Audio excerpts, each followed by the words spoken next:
حدیث نمبر 368 انس رضی اللہ تعالیٰ عنہ سے ہی مروی 1 صدی سے متعلق ہے، پہلے گزر چکی ہے۔ اس باب میں حضرت ابن عمر رضی سے بھی روایت ہے کہ نبی صلی اللہ علیہ وسلم نے فرمایا، آج جو لوگ زمین پر ہے ان میں کوئی باقی نہیں رہے گا۔ اس سے آپ کا مطلب تھا کہ 100 برس تک یہ صدی ختم ہو جائے گی۔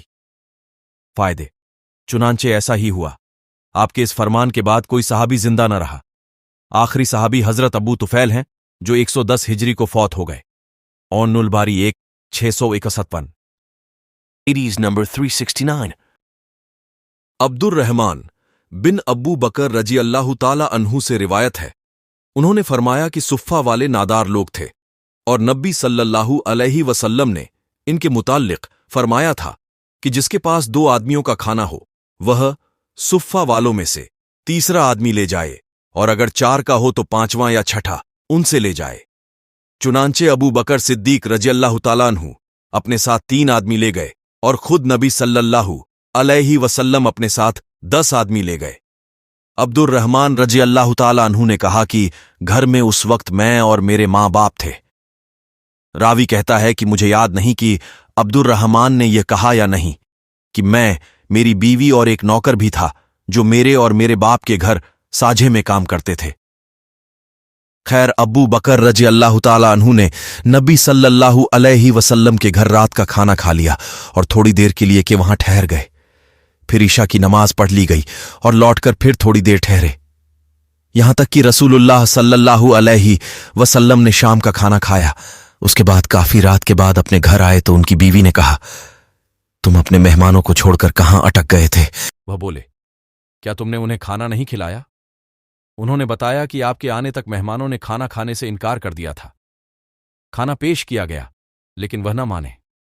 عبد الرحمن رضی اللہ تعالیٰ عنہ کہتے ہیں کہ میں تو مارے ڈر کے کہیں جا کر چھپ گیا۔ ابو بکر رضی اللہ تعالیٰ عنہ نے کہا، اے لئیم، بہت سخت سست کہا اور خوب کوسا۔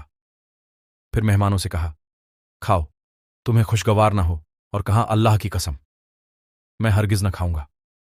عبد الرحمن رضی اللہ تعالیٰ عنہ کہتے ہیں کہ اللہ کی قسم ہم جب لقمہ لیتے تو نیچے سے زیادہ بڑھ جاتا، یہاں تک کہ سب مہمان سیر ہو گئے اور جس قدر کھانا پہلے تھا اس سے کہیں زیادہ بچ گیا۔ ابو بکر رضی اللہ تعالیٰ عنہ نے کھانا دیکھا، وہ ویسے ہی بلکہ اس سے زیادہ تھا، تو ابو بکر نے اپنی بیوی سے کہا، اے قبیلہ بنو فراس کی بہن، یہ کیا ماجرا ہے؟ انہوں نے عرض کیا، اے میری آنکھوں کی ٹھنڈک، یہ کھانا اس وقت پہلے سے 3 گنا ہے، بلکہ اس سے بھی زیادہ۔ ان کی پھر اس میں سے حضرت ابو بکر رضی اللہ تعالیٰ عنہ نے کھایا اور کہا، یہ قسم شیطان ہی کی طرف سے تھی۔ ایک لقمہ اس سے زیادہ کھایا اور باقی بچا کھانا نبی صلی اللہ علیہ وسلم کے پاس اٹھا کر لے گئے کہ وہ صبح تک آپ کے پاس پڑا رہا۔ عبد الرحمن کہتے ہیں، ہمارے اور ایک گروہ کے بیچ کچھ عہد تھا جس کی مدت گزر چکی تھی، تو ہم نے 12 آدمی الگ الگ کر دیے، ان میں سے ہر ایک کے ساتھ کچھ آدمی تھے۔ یہ تو اللہ ہی جانتا ہے کہ ہر شخص کے ساتھ کتنے آدمی تھے۔ ان سب نے اس میں سے کھایا۔ عبد الرحمن رضی اللہ تعالیٰ عنہ نے کچھ ایسا ہی کہا۔